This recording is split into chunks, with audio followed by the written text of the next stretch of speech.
Shalom. Selamat pagi jemaat yang ada di rumah maupun yang ada di tempat ini. Puji Tuhan kita masih diberikan kesempatan. Oleh karena itu untuk memulai ibadah kita pada pagi hari ini, mari kita bangkit berdiri, kita mengambil waktu teduh sejenak.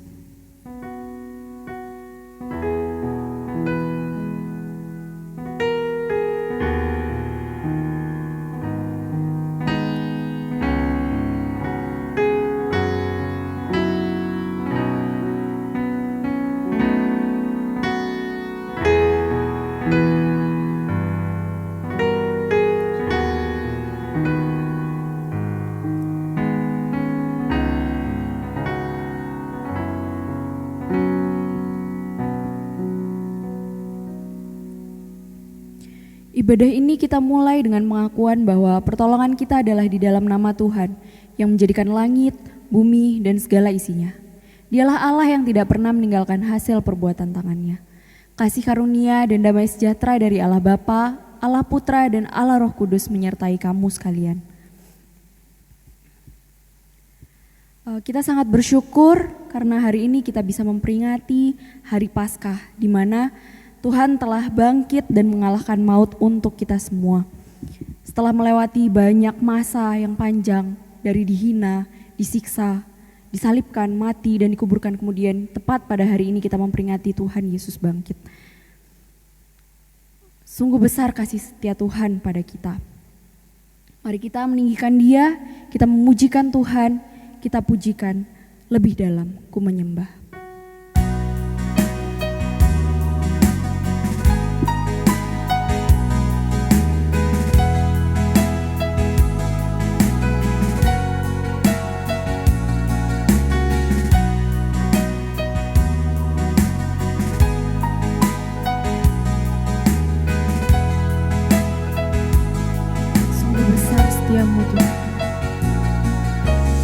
Sungguh besar setiamu, nyata di sepanjang hidupku. Darahmu telah layakkan kehidupanku. Tiada kata yang bisa lukiskan indahnya Tuhan. Tiada kata yang bisa lukiskan indahnya Kau Tuhan.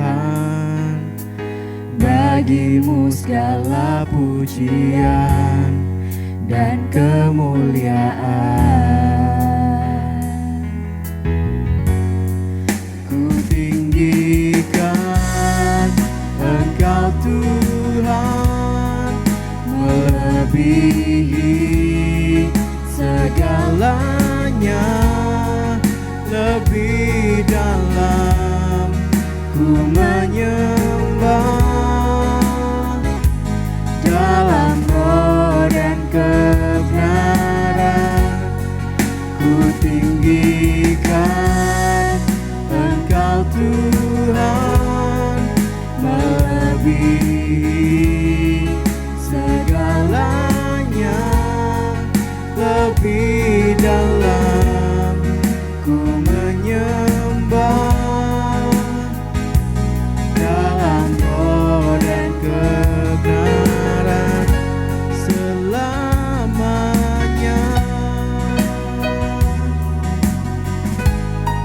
Kita pujikan lagu ini dengan sungguh.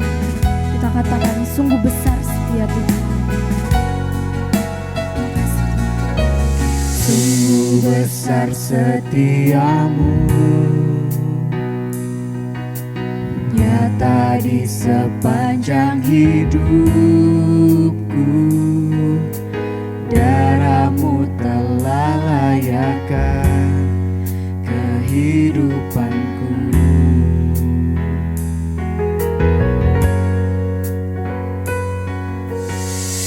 Tiada kata yang bisa lukiskan indahnya Kau Tuhan. Bagimu segala pujian dan kemuliaan. Ku tinggikan tinggikan Engkau Tuhan. Ku tinggikan Engkau Tuhan, melebihi segalanya, lebih dalam ku menyembah. Dalam roh dan kebenaran ku tinggikan Engkau Tuhan, melebihi segalanya, lebih dalam ku menyembah. Dalam roh dan Ku tinggikan Engkau Tuhan. ku tinggikan Engkau Tuhan, melebihi segalanya, lebih dalam ku menyembah. Dalam roh dan kebenaran selamanya.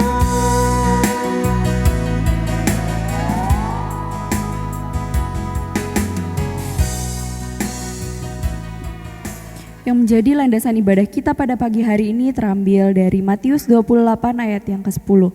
Maka kata Yesus kepada mereka, "Janganlah takut, pergi dan katakanlah kepada saudara-saudaraku, supaya mereka pergi ke Galilea dan di sanalah mereka akan melihat aku."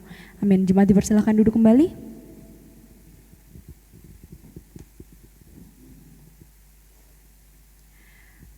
Jemaat sekalian, dalam hidup kita banyak sekali melakukan dosa dan kesalahan, baik yang tidak menyenangkan hati Tuhan maupun hati sesama kita.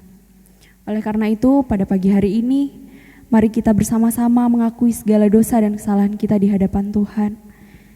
Kita minta ampun kepada Tuhan.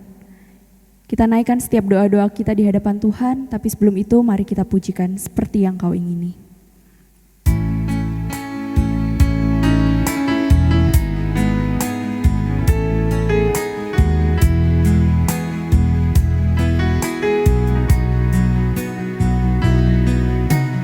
Bukan dengan barang fana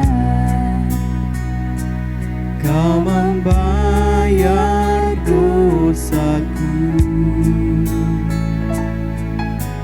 dengan darah yang mahal, tiada noda dan celah. Bukan dengan emas perak Kau menebus diriku, oleh segenap kasih dan pengorbananmu, ku telah mati dan tinggalkan cara hidupku yang lama. Semuanya sia-sia dan tak berarti lagi. Hidup ini ku letakkan pada mezbah-Mu ya Tuhan. Jadilah padaku seperti yang Kau ingini. Kita pujikan sekali lagi, bukan dengan barang fana. Bukan dengan barang fana Kau membayar dosaku, dengan darah yang mahal, tiada noda dan celah. Bukan dengan emas perak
padaku seperti yang kau ingini. Jadilah padaku seperti yang kau ingini. Mari jemaat sekalian, kita merendahkan hati kita. Kita menundukkan kepala kita. Kita datang ke hadapan Tuhan, mengakui segala dosa dan kesalahan kita di hadapan Tuhan. Mari masing-masing secara pribadi, lepas pribadi, kita berdoa, menaikkan pengakuan dosa kita di hadapan Tuhan.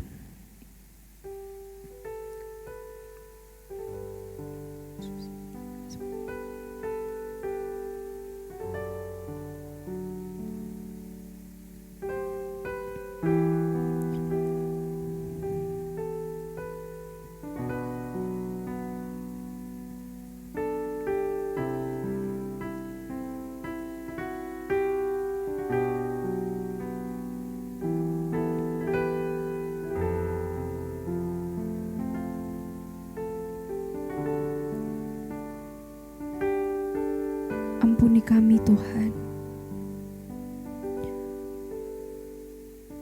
Sungguh luar biasa Engkau dalam kehidupan kami.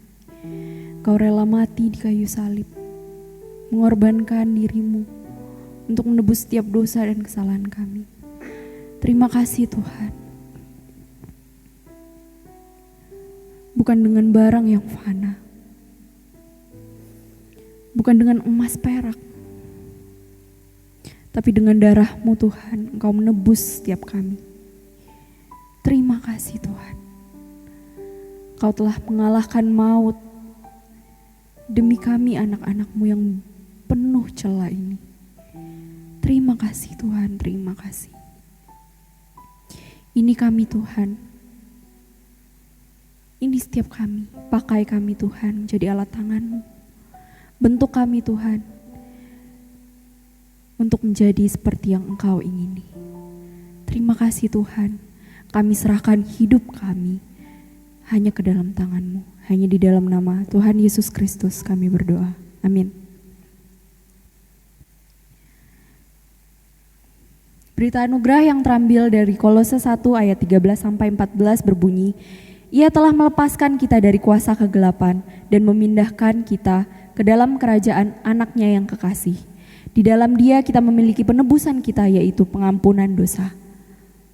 Untuk petunjuk hidup baru, saya rindu jemaat sekalian juga membacanya bersama-sama. Kita mulai membaca dari ayat perikopnya. 2, 3. Matius 28 ayat 5-6. Akan tetapi malaikat itu berkata kepada perempuan-perempuan itu, "Janganlah kamu takut, sebab aku tahu kamu mencari Yesus yang disalibkan itu. Ia tidak ada di sini, sebab ia telah bangkit, sama seperti yang telah dikatakannya. Mari, lihatlah tempat ia berbaring." Amin. Jemaat dipersilakan duduk kembali.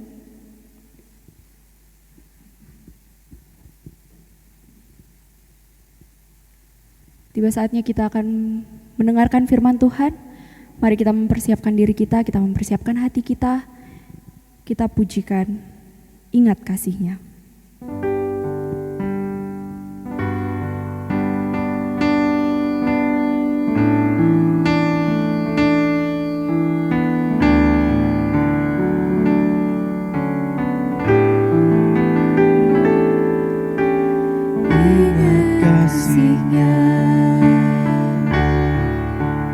Ingat kebaikan-Nya.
besar kasih Allah pada kita.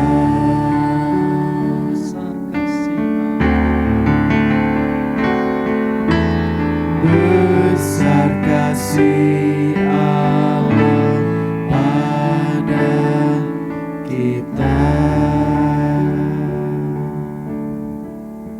Begitu besar kasih-Mu Tuhan Allah bagi kami sekalian.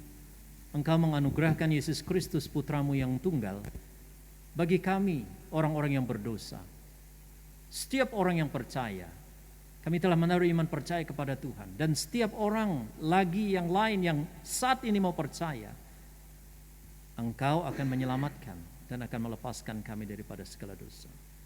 Bagi kami yang pada saat ini Tuhan di surga yang merayakan hari kebangkitan Tuhan, hari kemenangan-Mu atas maut, bila kami selalu mengingat kasih-Mu yang besar itu, dengan cara kami beribadah kepada Tuhan, dengan cara kami terus membuat hidup kami layak di hadapan Tuhan, dan dengan cara kami memberitakan juga kasih Tuhan yang besar ini bagi dunia yang membutuhkan, bersaksi bagi orang-orang yang membutuhkan. Tuhan tolong, biarlah hari ini menjadi perayaan yang indah bagi kami, bersama dengan Tuhan kami menang, bersama dengan Tuhan kami bersuka cita, karena kasih-Mu besar, kasih-Mu yang memberikan kepada kami kemenangan dan sukacita itu. Berkati waktu ini, kami akan mendengarkan firman Allah, kiranya Engkau mengurapi hamba-Mu yang menyampaikan, dan kami semua diberkati oleh Tuhan, ditransformasi oleh Tuhan, didorong oleh Engkau untuk menjadi saksi-saksi dari kasih-Mu yang besar bagi kami sekalian. Di dalam Yesus Kristus, Tuhan yang hidup, kami berdoa, bersyukur, bersarah berharap. Haleluya. Amin. Jemaat, kita perlu bersyukur pada saat ini kita bersama-sama memasuki hari kemenangan.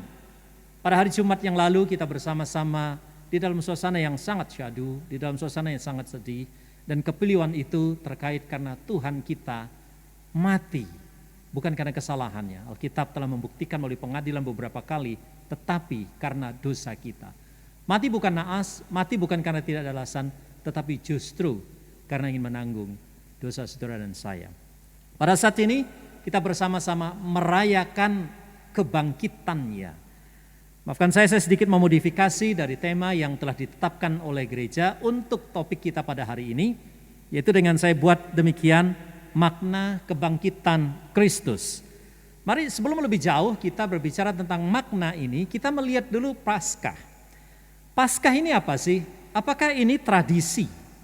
Apakah ini ritual? Ya, kalau kita ingat tradisi Paskah, sekarang kita di era pandemi memang nggak bisa ngumpul-ngumpul ketika menyelenggarakan Paskah. Tetapi sebelum pandemi yang lalu, kita pasti itu anak-anak sekolah minggu kayak siapa, kayak tradisinya nyari apa? Nyari telur kan? Ya, seperti saya juga dulu, senang. Nah, ini sebenarnya tradisi, tidak ada di dalam catatan Alkitab bahwa Paskah itu dirayakan dengan telur-teloran ya, maupun telur beneran. Ada saya menemukan telurnya telur puyuh yang kecil. Ada juga telur ayam kampung, tapi mahal ya. Ada juga telur ayam boiler ya, ayam horen itu ya. Ada juga telur ayam, telur bebek, maafkan ini lebih gede lagi, telur bebek ya. Saya belum dapat ketemu telur angsa. Suatu masa bukan telur, tapi telur-teloran. Nah, kami punya jemaat dulu, dia sebelumnya karena bulan Desembernya itu pulang ke negara asalnya New Zealand, dan istrinya borong cukup banyak coklat yang berupa telur, dan dia pesan sama pengurus gereja, tahun ini nanti Paskah jangan pakai telur beneran, kita pakai telur-teloran. Saya udah siapkan, kita penasaran tuh apa gitu ya. Ternyata itu coklat yang bagus sekali, saya masih terkesan beberapa tahun yang lalu. Ini tradisi Bapak Ibu. Di dalam tradisi itu juga ya, selain telur-teloran, terwelu itu loh, apa, kelinci ya. Apa hubungannya antara Paskah sama terwelu ya, kelinci dan ya rabbit dan kawan-kawannya itu. Lucu sih, menurut saya enak di sate saja ya. Itu tradisi ya, teman-teman yang menyaksikan di rumah, jemaat yang di ruangan kudus pada saat ini. Tradisi, dan banyak lagi hal-hal yang lain ya, baru mau dikait-kaitkan. Kayaknya telur itu katanya ada sumber kehidupan di dalam, maka nanti ayam itu ketika netas dia akan ngerobohkan cangkang. Begitulah Tuhan Yesus pada waktu dia bangkit, kuburan yang ada batunya pun runtuh. Itu gatuan menurut saya. Nah, yang lain lagi ada yang melihat ini semacam ritual. Jadi ini adalah satu upacara keagamaan, ya Kristen lah begitu ya toh. Karena syarat dengan makna. Sebab ada seseorang yang mati terus bangkit, maka kita harus mengingat ini. Kalau enggak ini dosa dan segala macam. Nah menurut saya, baik tradisi itu tadi maupun juga ritual, ini jauh dari kebenaran yang Alkitab mau katakan tentang kebangkitan Kristus. Bahkan juga mungkin akhirnya kehilangan makna.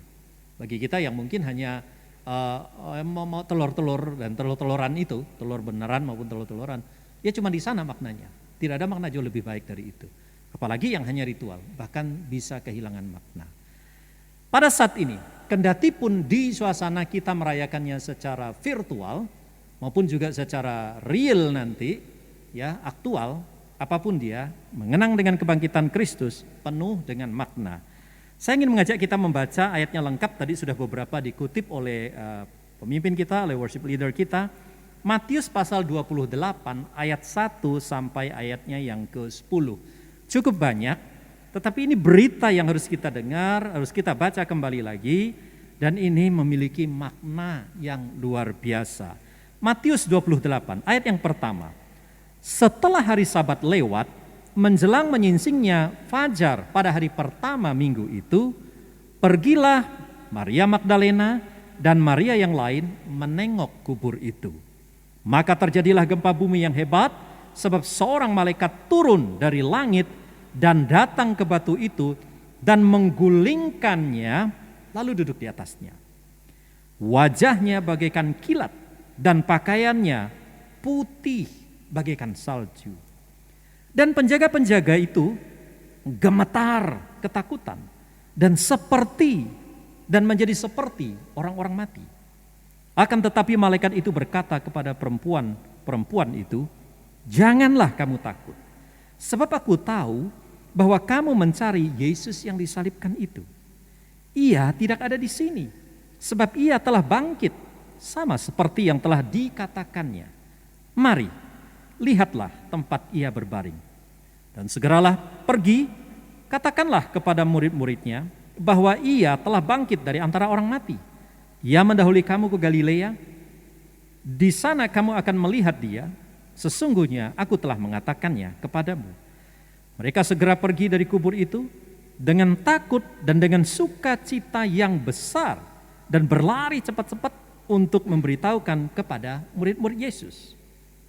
Tiba-tiba Yesus berjumpa dengan mereka dan berkata, "Salam bagimu." Mereka mendekatinya dan memeluk kakinya serta menyembah dia. Kata Yesus kepada mereka, "Jangan takut. Pergi dan katakanlah kepada saudara-saudaraku supaya mereka pergi ke Galilea dan di sana mereka akan melihat aku." Cepat sekalian, sungguh indah pembacaan firman Tuhan ini. Dari firman Tuhan ini, kita melihat bahwa memang Yesus sudah bangkit. Ada saksi-saksinya. Ada orang-orang yang di sekitar kuburan itu. Dan kebangkitannya ini memiliki makna. Mari kita melihat bersama-sama apa saja maknanya.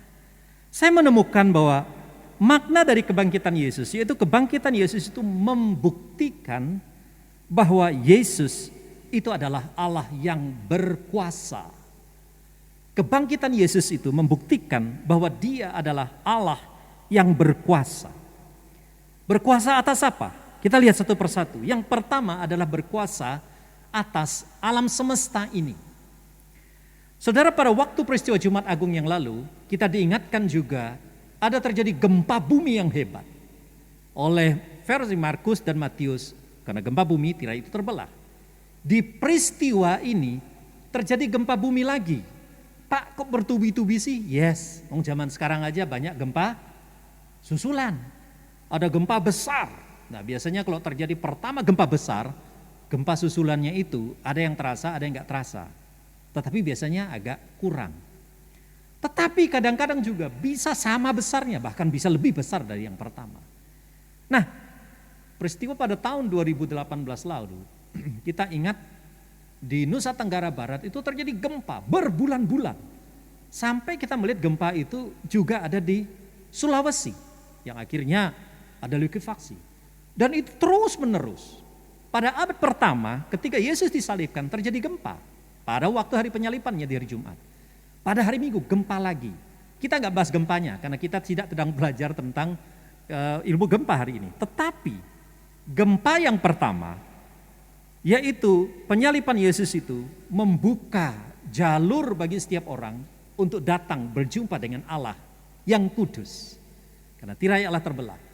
Gempa pada hari kebangkitan kita melihat membuka jalur bagi manusia untuk memiliki kehidupan yang kekal. Ada satu peristiwa alam yang mesti kita harus cermati. Orang gempa dicatat, para ahli sejarah mencatat, menduga, sumber dari Josephus salah satunya. Gempa yang terjadi 2 kali itu menelan korban jiwa sekitar 10.000 sampai 30.000 orang meninggal. Gempa pertama kira-kira 10.000, gempa kedua dan seterusnya jumlahnya 30.000. Kira-kira seperti itu. Dan memang gempa kalau dahsyat sekali, di sini terjadi gempa bumi yang hebat. Itu wajar ada korban jiwa. Tetapi momen itu malah menjadi momen kehidupan atau kebangkitan Tuhan kita, Yesus Kristus. Saudara, ini luar biasa. Ini menandakan bahwa Tuhan Allah kita berkuasa atas alam semesta. Orang mati karena musibah, termasuk karena musibah bencana alam, wajar karena gempa. Tetapi Yesus malah itu momen di mana dia pintu kubur terbuka dan dia bangkit. Ini memberikan makna kepada kita bahwa di dalam Yesus Kristus ada akses kepada kehidupan kekal. Kuasa Yesus melampaui pemerintah-pemerintah. Kita tahu bahwa pada waktu peristiwa Jumat Agung, dia dieksekusi mati. Tentaranya menusuk tombak ke lambung Yesus dan pada waktu itu terjadi luka yang sangat parah. Alkitab mencatat dengan bahasa di sana keluar air dan darah. Itu menandakan bahwa semua cairan Yesus, baik itu air yang ada dalam tubuhnya dan darahnya, yang akhirnya menyebabkan Yesus mati, meninggal. Sadis sekali. Tetapi pada peristiwa kebangkitan, tentara-tentara yang tadi gegap gempita, ketakutan bahkan seperti orang-orang mati. Ini bukan peristiwa teror, Bapak Ibu yang saya kasih dalam Tuhan Yesus Kristus. Ini menandakan bahwa kuasa Allah itu melampaui kuasa pemerintah Romawi pada saat itu. Hari ini kita mengenang itu sebagai peristiwa sejarah. Tetapi mereka yang mengalami peristiwa penjajahan pada saat itu, khususnya orang-orang Yahudi, sangat tertindas. Sehingga kalau ada kuasa yang mampu berhadapan dengan kuasa yang lalim ini, maka itu akan menjadi penghiburan yang luar biasa. Yesus pada hari kebangkitannya menunjukkan superioritas kuasanya melampaui kuasa pemerintah. Untuk hal ini, apakah engkau sedang berada dalam kuasa apapun? Jangan takut. Yesus yang telah bangkit memiliki makna bahwa dia memiliki kuasa melampaui apapun juga. Ada begitu banyak kuasa Allah, tetapi satu lagi yang saya mau kasih untuk kita belajar bersama-sama, yaitu kuasa Yesus atas tradisi. Perempuan-perempuan ini dikatakan di dalam bagian ini, pagi-pagi benar dia pergi ke kubur Yesus dalam bahasa Matius untuk menengok. Tetapi dalam bahasa Markus sama bahasa Lukas, mereka membawa rempah-rempah dengan tujuan untuk meminyaki, bukan untuk berjualan di sana. Ya kayak orang di sini nyekar begitulah. Nyekar di sini bawa kembang ya. Nah orang Tionghoa sekarang musim cengbing. Mesti akeh gawane ya. Banyak bawaannya itu ya. Tradisi, part of life traditions. Bagi mereka karena itu Jumat Agung, itu mepet sekali jam 3 karena besok Sabat. Bagi orang Yahudi jam 5 menjelang jam 6 itu udah hari terakhir. Karena ini jam 3 meninggal ya kan dari 12 tergantung. Itu enggak cepat, harus cepat-cepat dimakamkan dan enggak boleh tergantung sama lewat Sabat. Itu tradition mereka. Nah karena buru-buru, karena cepat-cepat inilah para ahli setuju bahwa enggak sempat ngerempahi, enggak sempat memberikan apresiasi. Kayak kita loh mau memberikan apalah untuk menghormati orang kita cintai. Nah wanita ini ke sana. Mereka ilfil, mereka merasa enggak nyaman, enggak enak nih. Tapi ketika hari Sabat dah lewat, yuk meskipun di atas kuburannya, tapi ada yang bisa buka batu, lebih enak kita ke jenazahnya Yesus saja, kita mau kasih dia penghormatan terakhir. Tradisi itu disingkirkan oleh Tuhan, karena enggak perlu kata Tuhan, aku bangkit, aku sudah bangkit. Hari ini mungkin ada kuasa-kuasa tradisi yang menguasai kehidupan kita. Tradisi dari leluhur kita, tradisi dari orang-orang tua kita, dan banyak tradisi-tradisi yang lain lagi. Kita orang Asia, lebih banyak tradisi itu. Mari sejak kita percaya kepada Yesus yang sudah bangkit, kita rubah bahwa kita berorientasi kehidupan kita bukan lagi pada ikatan tradisi, tetapi kepada kemenangan Kristus Yesus. Di dalam pelajaran teologi ya sudah kuno sekali, ada yang disebut dengan Kristus dan kebudayaan. Kristus di atas kebudayaan, Kristus lawan kebudayaan, Kristus dari kebudayaan. Tetapi ada satu yang indah, Kristus mentransformasi kebudayaan. Tidak gampang.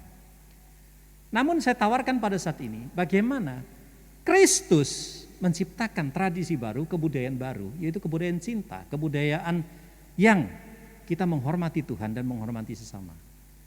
Mungkin, loh Pak kalau begitu berarti saya nggak boleh cengking Pak, saya nggak boleh ke kuburan lagi. Silahkan, asal jangan kita menyembah apapun dengan alasan apa di sana.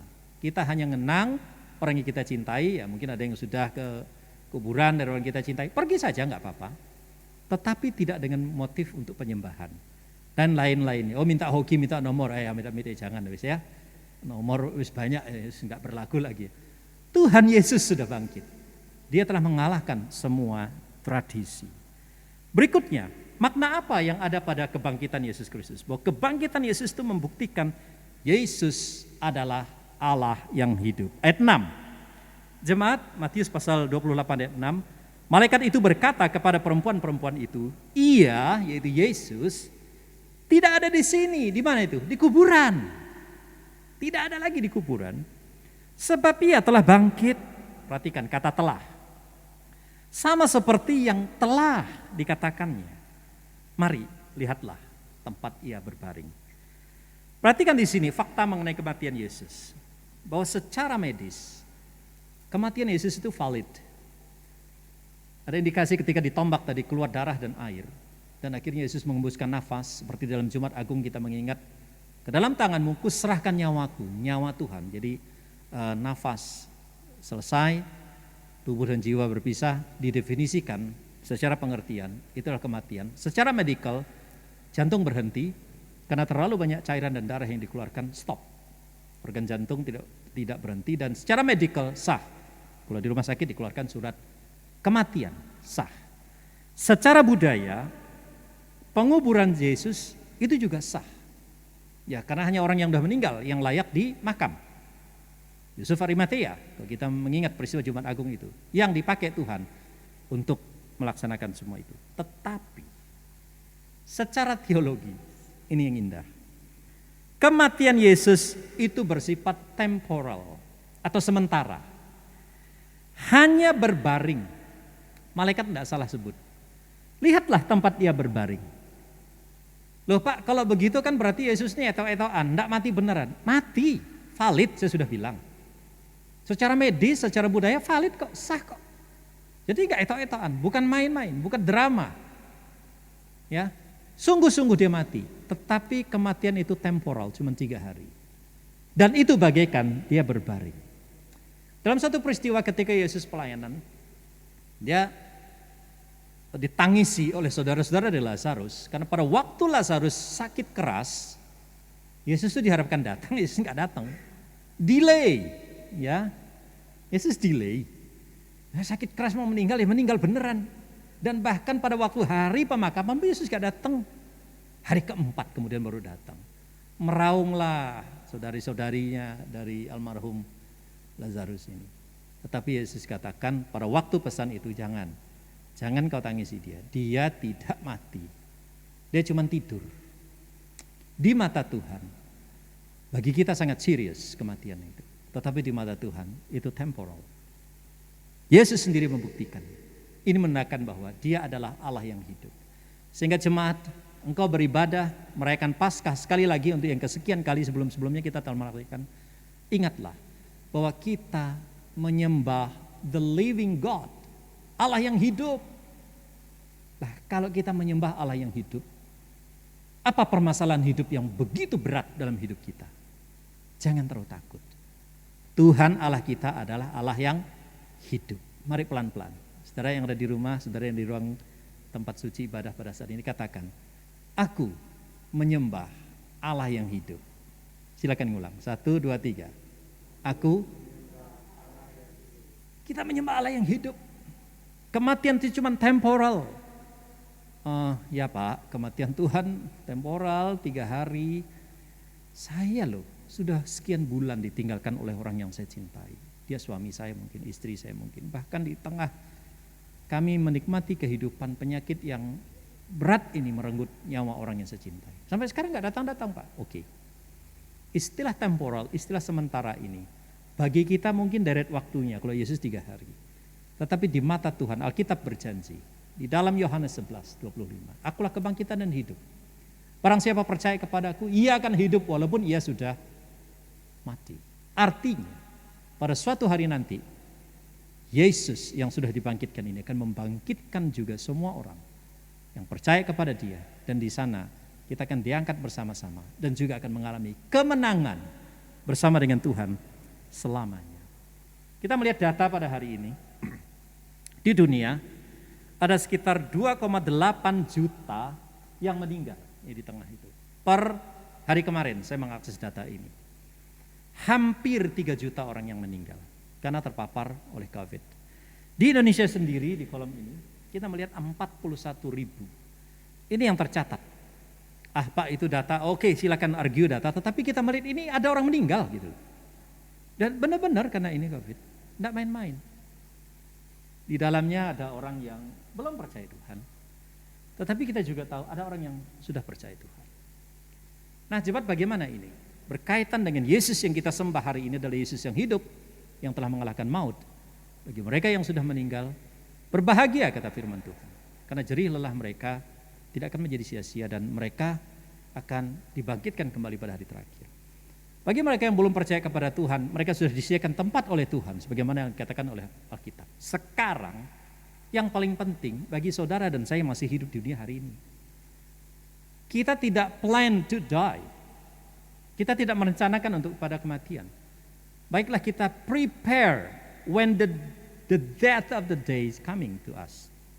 Mari kita rencanakan ini. Bagaimana memplanningkannya, menyiapkannya, prepare-nya, yaitu dengan percaya kepada Yesus yang hidup. Maka anytime, dengan case apapun, Tuhan mengizinkan kita menghadap Dia. Kita tidak lari kemana-mana. Engkau mendengarkan firman Tuhan pada saat ini, jangan terlalu takut, tetapi jangan serampangan juga hidup kita. Prepare the best, siapkan yang terbaik. Percaya kepada Tuhan, Dia adalah Allah yang hidup, Dia bukan Allah yang mati. Yang berikut kita melihat makna dari kebangkitan Kristus ini apa? Membuktikan bahwa Yesus adalah Allah yang tetap berkarya. Allah yang tetap berkarya. Pada waktu Yesus bangkit dari kematiannya, dikatakan oleh malaikat itu, Yesus sudah bangkit, jangan takut. Dia meredakan ketakutan kepada perempuan ini. Hari-hari ini mungkin kita takut ya, takut kemana-mana takut ya, bisa paranoid sih. Banyak hal yang membuat kita takut hari-hari ini. Tapi bukan karena berkaitan dengan, kalau perempuan ini mungkin ketakutan mereka karena gempa lagi tuh. Ya ada yang menduga gitu, gempa lagi dadat sampai mereka pucat tuh. Tetapi juga takut karena apa yang mereka cari nggak ada. Nanti mereka dituduh, mereka yang mencuri jenazah ini. Ada banyak lagi alasan. Hari ini karena Tuhan yang bangkit adalah Tuhan yang tetap berkarya. Apa yang menjadi ketakutanmu? Tuhan katakan jangan takut.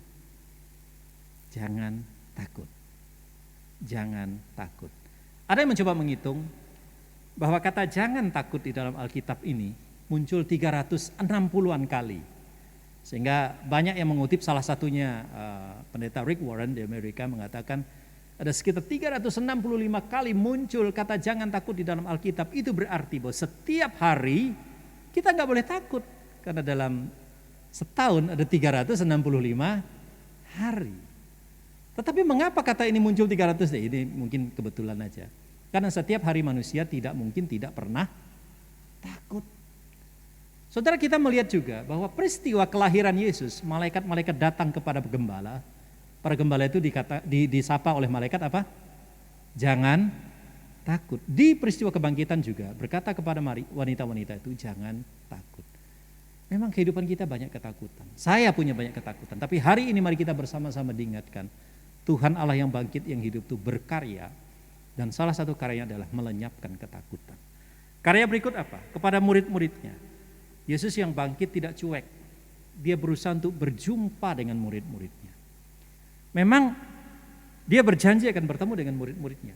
Katakanlah kepada malaikat itu, berkata kepada perempuan itu, katakanlah kepada murid-muridmu bahwa ia telah bangkit seperti yang telah dikatakannya. Jadi Yesus itu sungguh-sungguh mau menjumpai murid-muridnya yang pada waktu itu juga menyembunyikan diri. Karena takut pada gilirannya nanti murid-murid itu juga ditangkap. Tuhan mereka sudah ditangkap. Hari ini mungkin kita menjadi murid Yesus, banyak ancaman. Tetapi Tuhan datang menyapa kita, dia berkarya. Yesus juga mau menyapa saudara-saudaranya. Ayat 10 dikatakan, katakanlah kepada saudara-saudaraku. Banyak yang menafsirkan saudara-saudara ini yang murid-murid juga. Tapi saya melihat bahwa murid-murid disebut dalam ayat 9, ayat 8. Saudara-saudara disebut dalam ayat yang ke-10, betul-betul kepada saudara Yesus. Peristiwa tragis yang menimpa diri Yesus sebagai bagian dari saudara pasti merasa sedih, pasti merasa marah, pasti juga merasa kehilangan. Oh, saudara saya baik loh, mohon maaf, saudara saya bukan teroris loh, kenapa kok dieksekusi seperti itu gitu loh kira-kira. Nah, Yesus ketika bangkit, dia berkata kepada perempuan, dia berkata kepada murid, tolong katakan kepada saudara-saudaraku. Hal ini saya melihat dimensi keluarga. Oh ternyata jemaat yang saya kasih dalam Tuhan Yesus Kristus, makna dari kebangkitan Yesus. Yesus mau menyapa orang yang takut seperti golongan perempuan-perempuan itu. Yesus mau menyapa murid-murid yang percaya kepada dia, tetapi iman, gara-gara iman kepercayaan itu berisiko. Akan ditanggung juga dampak-dampak politik dan dampak-dampak keamanan yang lainnya oleh pemerintah Romawi yang keji itu. Tetapi juga Yesus pada peristiwa kebangkitannya dia memperhitungkan keluarga. Hari ini apa yang dimaksud itu? Keluarga Tuhan adalah jemaat, saudara dan saya pada hari ini. We are the family of God. Kata Tuhan sebelum dia disalibkan, barang siapa yang melakukan kehendak Bapakku di surga, masih ingat peristiwa ini, ayat ini ya, dialah ibuku, dialah saudaraku laki-laki dan saudaraku perempuan. Karena pada waktu itu Yesus sedang mengajar, dia dibisiki, Tuhan, tuh ibu dan saudara-saudaramu mencari engkau, katakan kepada mama saya. Barang siapa melakukan kehendak Bapa, dialah ibuku dan dialah saudaraku laki-laki dan perempuan. Ini bicara tentang family, definition of family. Pada hari kebangkitannya juga dibicara family. Hari ini mungkin kita merasa kesepian, anggota keluarga saya jauh dari saya. Gereja saya juga nggak bisa menjangkau saya. Dulu enak ya, ada hamba Tuhan datang kunjungi kami, besuk kami. Ingat, engkau adalah saudara di dalam Tuhan. Dan mari kita sebagai sesama jemaat yang menyaksikan hal ini juga saling kontak, mengunjungi via phone, mungkin video call, mungkin apapun yang lain. Kita harus berbasiskan media hari-hari ini. Tapi intinya adalah kita saling memperhatikan saudara. Dan semua orang di dalam ayat ke-10, semua orang diperhatikan. Kita akan ketemu di Galilea. Di Galilea lebih banyak orang lagi. Dan di sana nanti Yesus mengadakan acara perpisahan. Dia terangkat ke surga ya, farewell baik-baik begitu ya. Dengan penuh kemuliaan. Jadi Tuhan berkarya menyapa orang-orang yang takut seperti golongan perempuan, murid-murid, saudara-saudaranya dalam keluarga dan juga semua orang termasuk saudara dan saya. Hasilnya, dampak langsungnya adalah kebenaran Allah dinyatakan. Karena peristiwa kebangkitan ini sesuai dengan Alkitab. Mereka akhirnya mengalami sukacita. Ketakutan hilang, ganti sukacita. Dan damai sejahtera karena Tuhan memberkati mereka. Di dalam bahasa Yohanes lebih jelas lagi. Damai sejahtera bagimu, sama seperti Bapa mengutus aku juga mengutus kamu. Jadi ada shalom. Awal kehidupan Yesus pada waktu dia datang ke dunia lahir, dia katakan damai sejahtera di dalam Injil Matius. Pada waktu mau akhir hidupnya, ketika dia bangkit, dia juga hadir yang mengatakan damai sejahtera. Dari sini kita tahu, dua fakta ini kita tahu jemaat. Engkau sedang cari damai sejahterakah pada hari ini? Tidak akan ditemukan di tempat lain. Hanya ditemukan di dalam Yesus Kristus. Nah, kalau kita sudah melihat bahwa Yesus adalah Allah yang berkuasa, Yesus adalah Allah yang hidup, Yesus adalah Allah yang berkarya senantiasa, lalu apa kewajiban kita pada hari ini? Terkait dengan tema kita pada hari ini, kewajiban kita adalah bersaksi. Katakan bersama-sama, bersaksi. Menjadi saksi Tuhan. Kita melihat karena kebangkitan Kristus, setiap orang yang percaya dimampukan untuk bersaksi. Saudara, ada power di dalam diri kita karena kebangkitan Kristus. Kita melihat yang pertama golongan perempuan-perempuan ini. R.C. Sproul, saya mengutip dia di sini, bahwa karena kebangkitan Kristus, kata Sproul, para perempuan itu mendapat kredensial, mendapat hak legal, kredensi, dan sertifikasi untuk menjadi saksi. Kok kenapa harus ngomong begini, Pak?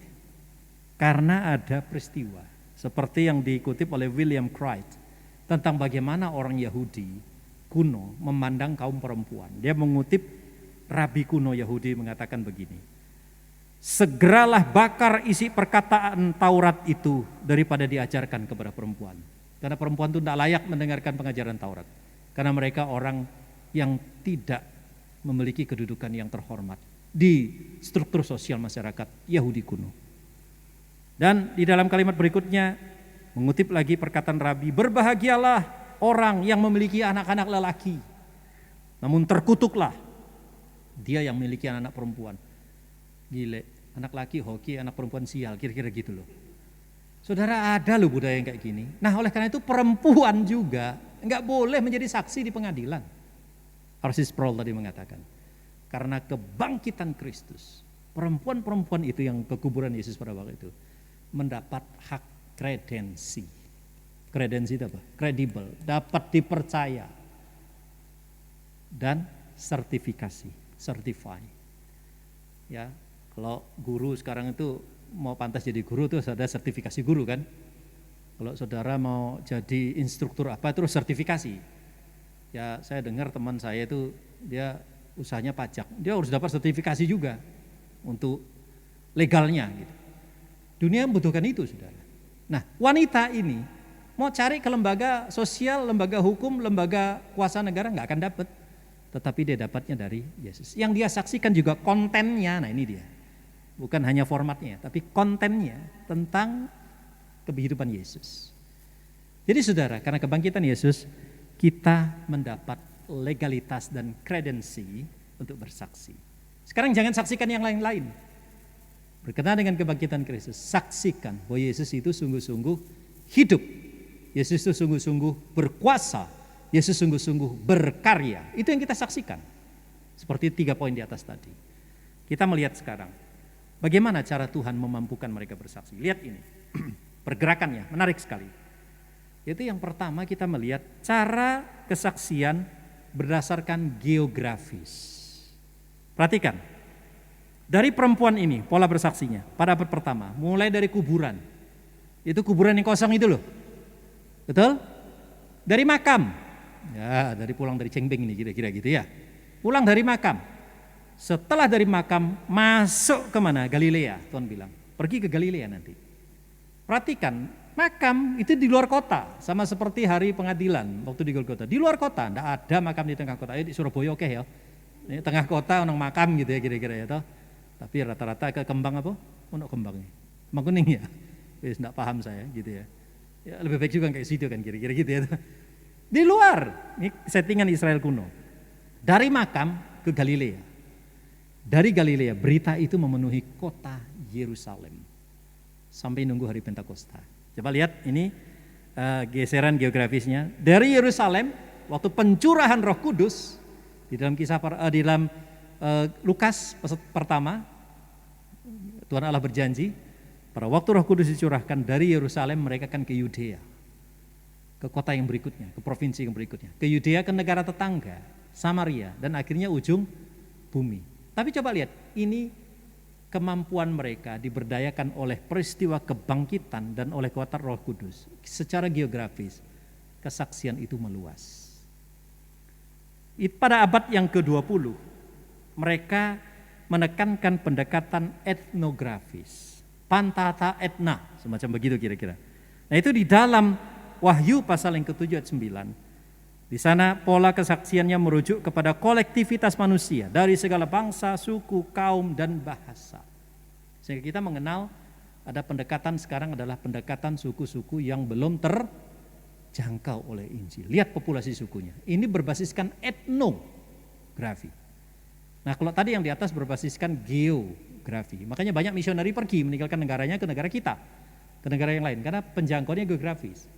Jadi itu seturut dari kuburan ke Yerusalem, ke mana? Galilea, ke Galilea, dari ke Yerusalem, di Yudea, Samaria dan seluruh ujung bumi. Hari ini, do pandemi Pak, arep lunga boten saged istilahnya gitu ya toh. Ndak iso.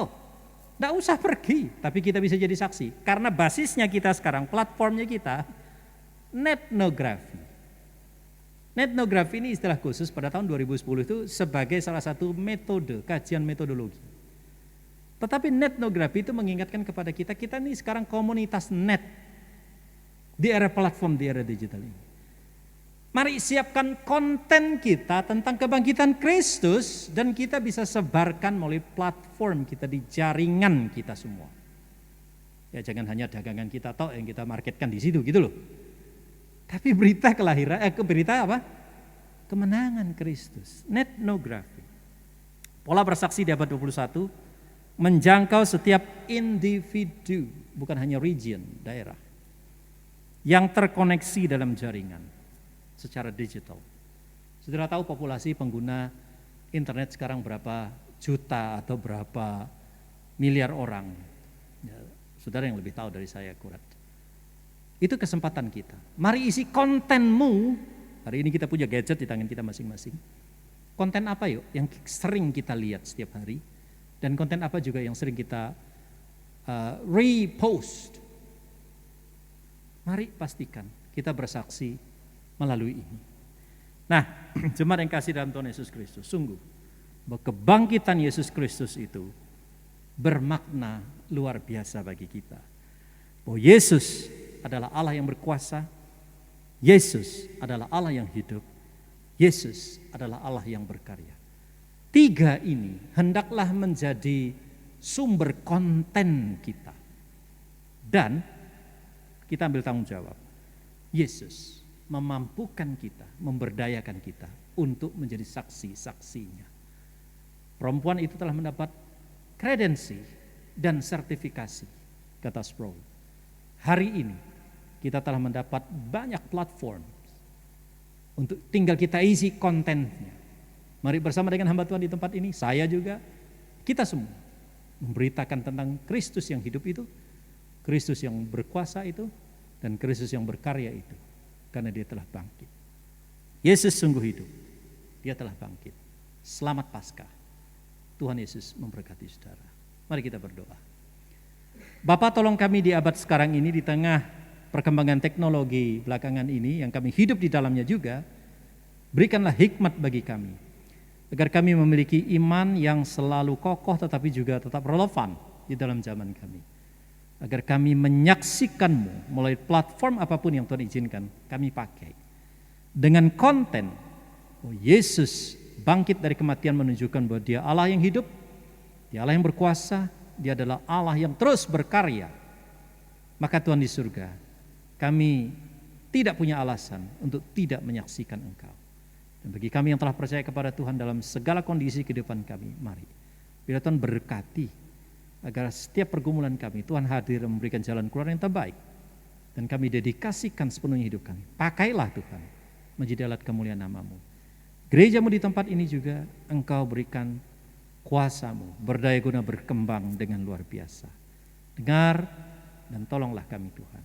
Sebab di dalam Kristus Yesus, Tuhan yang hidup, Tuhan yang telah menang, kami berdoa. Amin. Amin.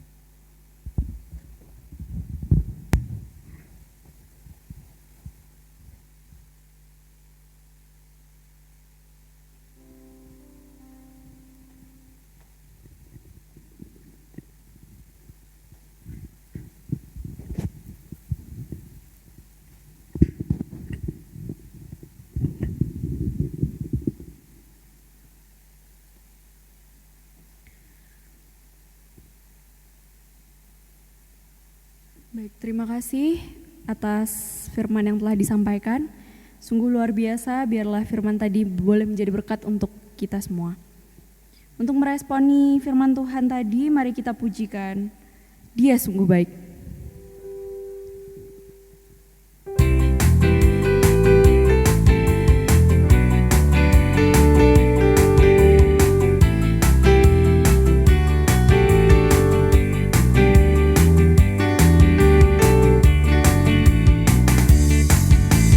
Dia mati bagiku,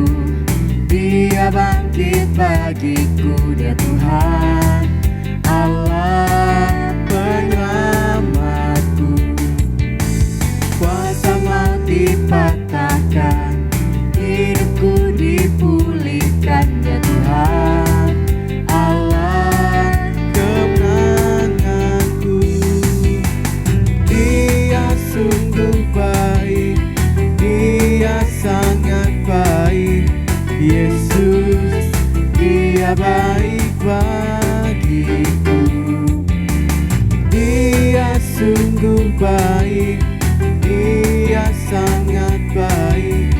Yesus, Dia baik bagiku.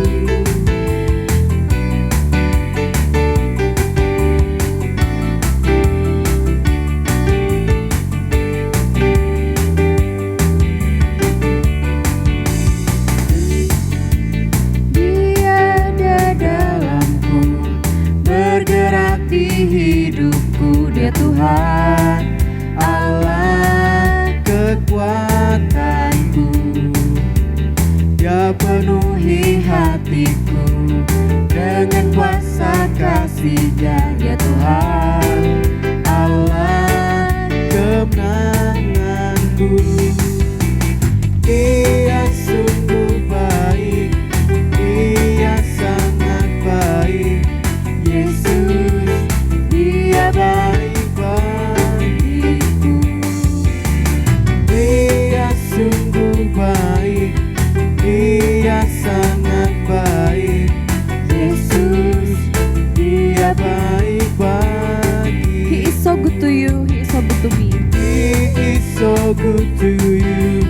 He is so good to me. Jesus, He's so good to you and me. He is so good to you. He is so good to me. Jesus, He's so good to you and me. Jesus, He's so good to you and me. Saya mengundang semua jemaat bangkit berdiri. Secara bersama-sama kita akan mengatakan pengakuan iman rasuli. 2, 3.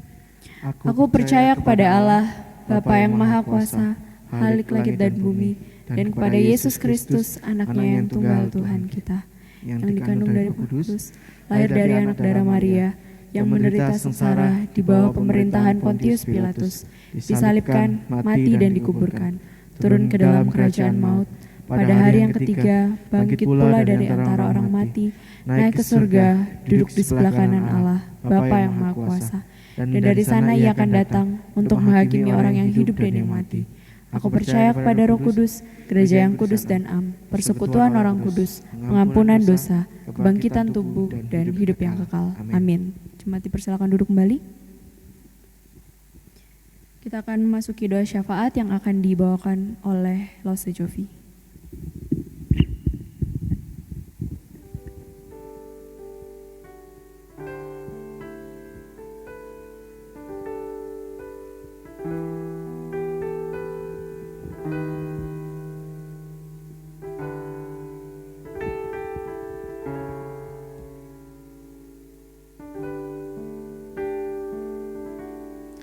Mari Bapak Ibu yang jemaat yang terkasih di dalam Tuhan, kita tundukkan kepala, bersatu hati, mari kita berdoa.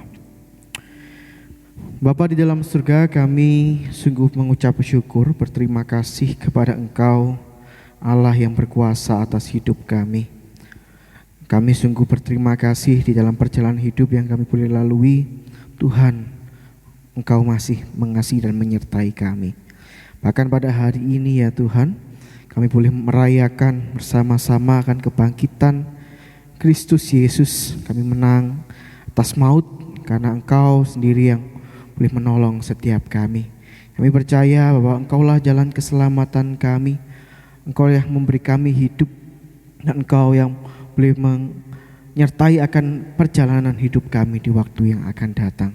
Terima kasih Bapa di dalam surga. Menyerahkan untuk segala apa yang menjadi pergumulan kami, bahkan pokok doa yang kami naikkan pada hari ini. Kami berdoa mengingat untuk gerejamu, GKT Hosana Nirwana di kota Surabaya ini. Kami sungguh bersyukur ketika Tuhan izinkan gereja ini boleh ada di kota Surabaya. Gereja ini boleh terus dipakai oleh Tuhan menjadi berkat bagi sesama, bahkan terus menjadi satu wadah, tempat, komunitas untuk kami boleh bersama-sama bertumbuh di dalam iman kami. Dan kami terus mau melayani Tuhan di tengah kondisi yang sulit yang terjadi pada saat ini. Juga menyerahkan Tuhan untuk hamba Tuhan, bahkan majelis gereja, setiap para pelayan aktivis Tuhan, kiranya menolong setiap kami untuk kami boleh bersatu hati untuk boleh mengembangkan pelayanan di GKT Hosana Nirwana Surabaya.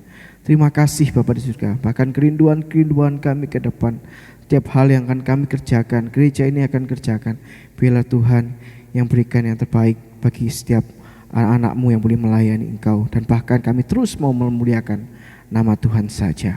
Menyerahkan Tuhan pada saat ini jemaat-Mu, Tuhan dimanapun mereka berada, Tuhan kiranya Engkau sendiri yang boleh menolong, Tuhan memberkati mereka, setiap hal yang boleh mereka kerjakan, mereka boleh mengingat Tuhan dalam kehidupan mereka.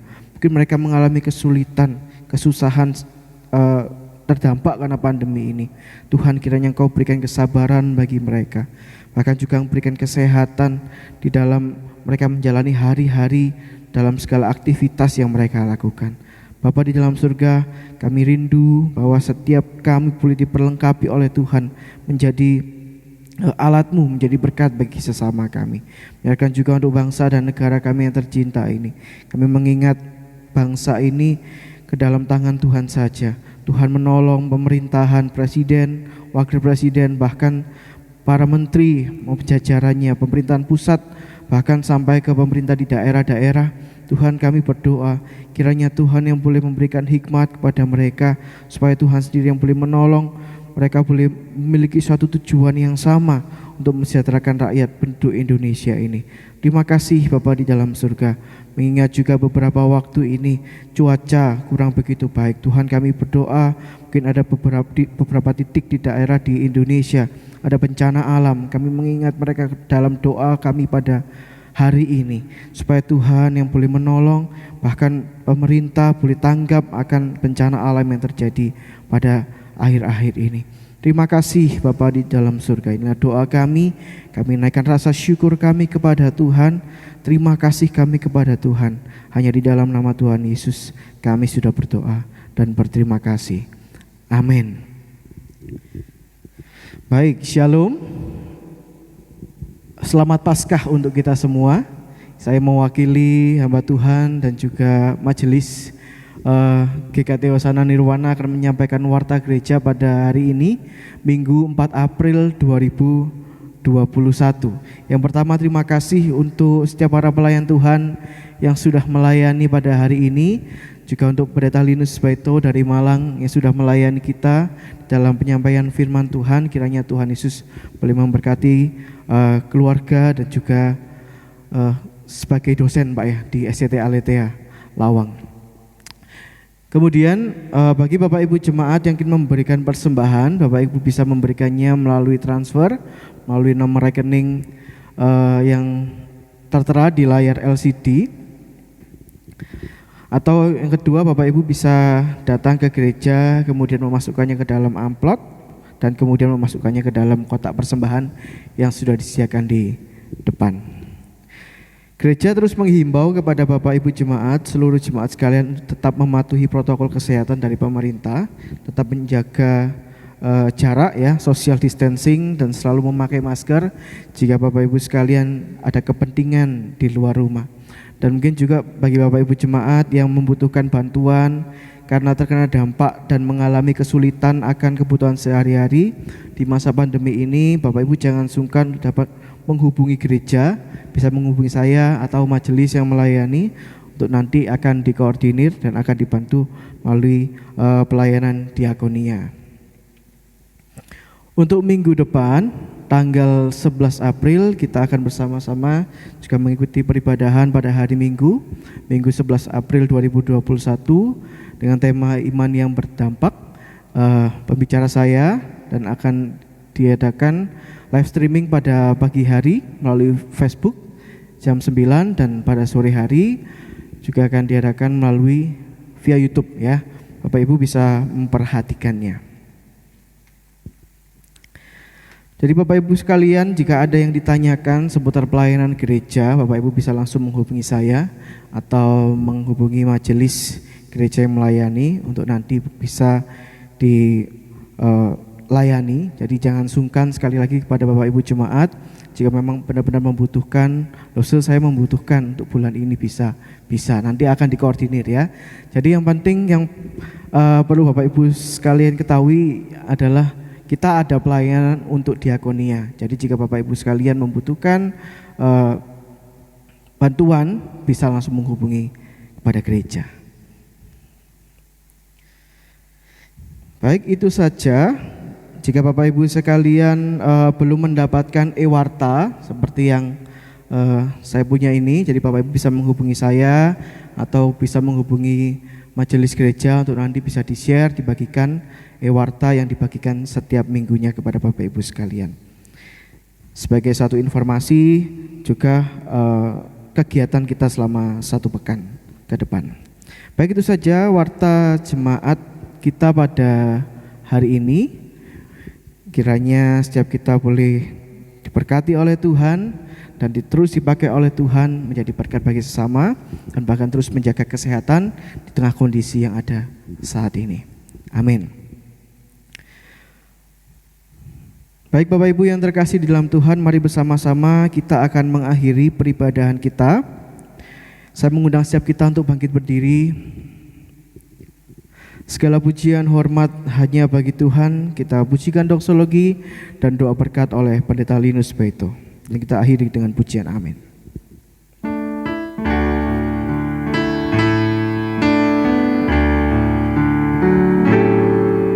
Puji Allah Bapa,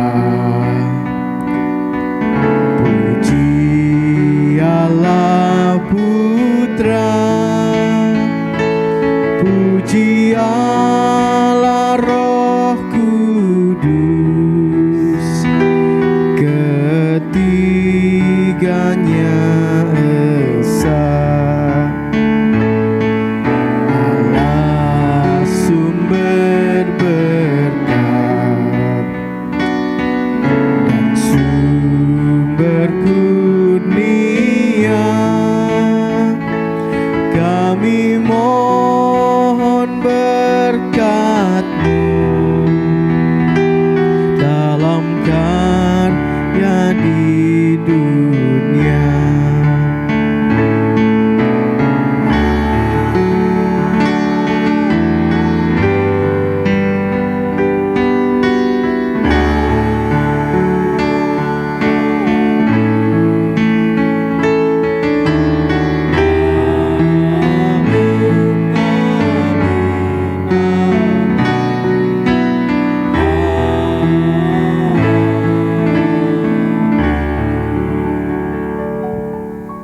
Sekalian, marilah kita mengarahkan hati kita kepada Tuhan, membuka diri kita kepadanya dan terimalah berkat Tuhan. Kiranya kasih karunia dan damai sejahtera dari Allah Bapa, dari Tuhan Penyelamat kita Yesus Kristus, dalam pertolongan persekutuan Allah Roh Kudus, memberkatimu dengan limpah, mulai saat ini, seterusnya, dan sampai selama-lamanya. Amin.